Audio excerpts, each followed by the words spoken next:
Now I gotta ride or die.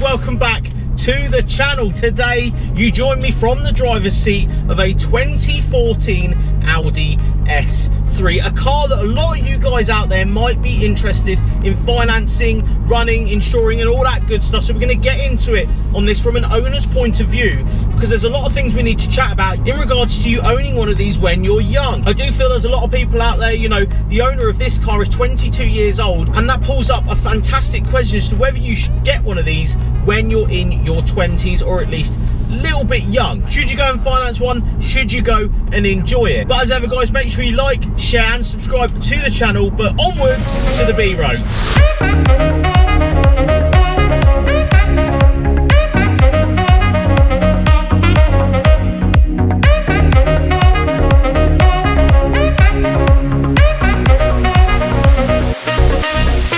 We're interrupting today's video to give a massive thank you to today's sponsor, Aftermarket Arbitrage. These guys are the plug. If you want Yeezys, if you want anything that is hot tub related, or you want a second income, just like grabbing the 350s as they come out, these are bought and supplied by the guys at Aftermarket Arbitrage. Look at the state of them, brand new. Links are in the description to Aftermarket Arbitrage. They are the plug for hot tubs, a second income for you guys, like hot tubs, like Nintendo Switches, like PS5s, all of the good stuff, and you can either sell on, or you do like what I do, where I buy stuff for myself at the RRP rather than a blown up price tag. These guys are the plug. Again, links are in the description, but let's get back to the video.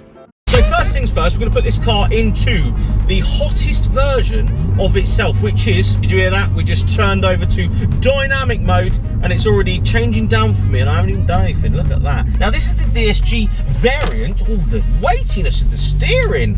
Hello, I forgot about that. But yeah, the weightiness of the steering, I'll put it in sport mode this side.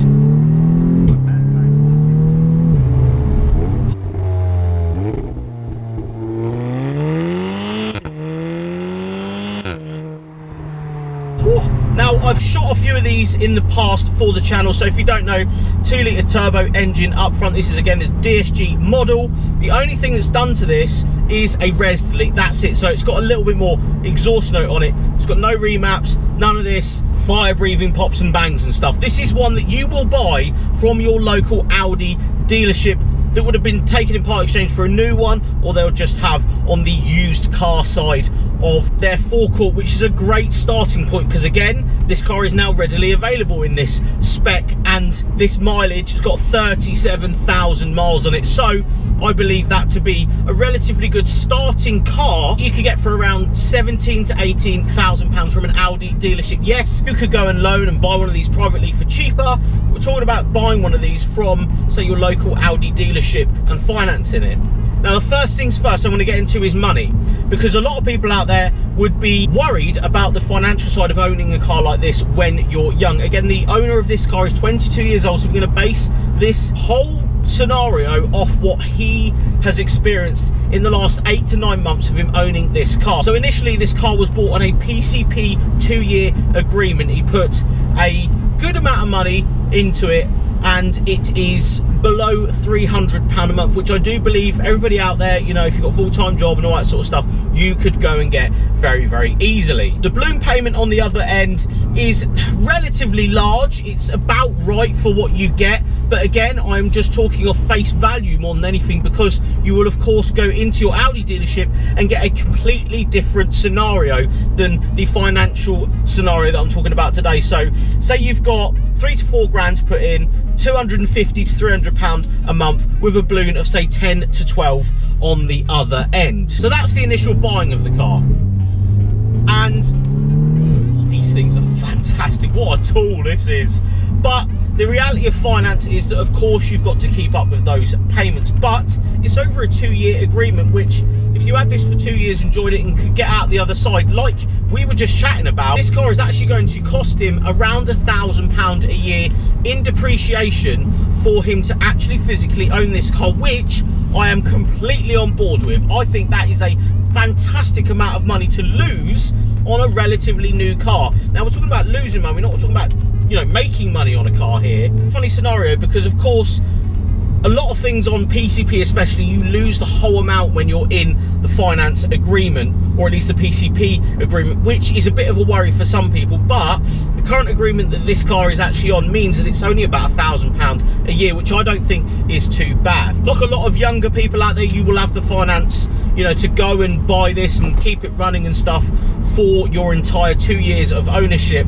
One thing to point out though, and this car has had it, is that it had to have a service after it was bought with an MOT. Now, this actually cost from the main dealer £490.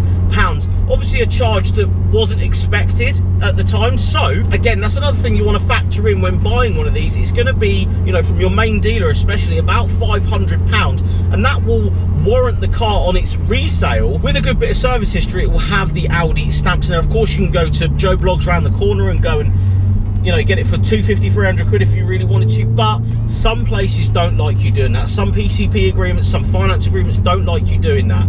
They want to see Audi stamps in the book, and of course you've got to pay a premium for that. Now, driving this thing every day, you want to drive it, you want to go and enjoy it. This one's actually getting 25 mpg, you know, around town and around the local B roads. But I actually spoke to the owner and he's getting 32 on the way to work. You know, he's got a 15-20 minute journey to work down a 60-mile-an-hour road, and it's getting into the 30s on mpg, which is fantastic. To fill the tanks, around 45 to 50 pounds. Again, not too bad. I do feel that from the factory these are fantastic on fuel. Of course, if you're going to pop and bangs and, you know, put turbos and remaps on it, it's going to affect that slightly. This being, you know, on face value a completely standard car, bar that little bit of exhaust that's been cut out, it means that there isn't too much financial loss for you. This car's fantastic. There's not too much financial loss for you if you buy this from the,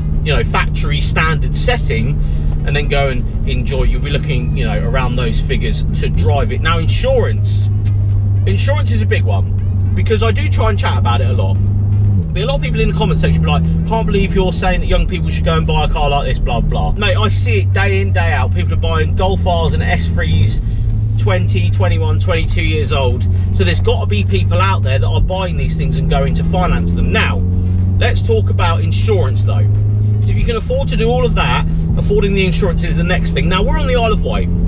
The owner is paying sub £1,000 for this car. Not loads, under £1,000, but a good margin. Say 75% of £1,000, say. Now, that figure is obviously warranted to who is owning and buying and, you know, insuring this car. Say you're paying that for it, and your tax is £205 a year for this. That's actually not bad whatsoever. So on face value, if you were to go and buy, you know, a £5 little hot hatch, does 20 mpg, it's £1,000 to insure. Apart from that monthly figure of around £250, £300 a month, it's literally the same price. And that's where this car and cars like this become, you know, into their element, because the finance and the PCP deals are so good. It means that you can go and pick one of these up for literally not a lot of money in, not a lot of money a month, and then when you do come out the other side, it's probably going to be worth as much as the balloon is. Yes, I know you're going to lose all of that money, but to own, drive, and, you know, insure and just live with this thing for 2 years when you're young, you know, because you haven't got any rent or mortgage or kids and stuff, that's a hell of a deal. Now, I don't force people to go and get cars like this, but we're looking at this again on face value, where you can go and buy this thing, and, you know, if you equated all of these things together, it isn't actually as much as you think it's going to be. If you're earning £1,000 a month, say, in your first job as, you know, doing whatever dishwasher, or, you know, whatever's going on, this then becomes actually really affordable. Now, I say really affordable with a pinch of salt, because there will still be people out there who be like, I can't believe you're telling people, or at least exposing the idea that you should go and finance and enjoy a car like this when you're young. But I think when you're young, that might be the only time you can go and afford and actually do something like this. So to get it out of your system and see if it's for you or not could be worth the gamble. And at the end of the day, what have you got to lose? A little bit of money. Say it costs you £1,000. I don't think that's that bad. But what do you think? Am I waffling about something that just is not a reality for some people? Because I do see it. I see probably, I'd say 65-70% of people come to me and ask about these cars and how much they are to run and should you buy one when you're young. And then the other half are like, no, I'll go and buy a sensible £3, £4, £5, £1,000 car, and I'll pay it outright. I don't have the monthly payments. It's really down to your personal preference and how much you want to be paying for a car. But let me know in the comments below what you think. The ownership experience from a 22-year-old's point of view in an Audi S3. Is it worth it? Or should you go down the route of just buying something outright? But make sure you like this video. Make sure you get in the comment section and just have a chat about this sort of thing, because everyone's doing it. It's always good to bring up. Smash the subscribe button, and I'll see you all on the next one.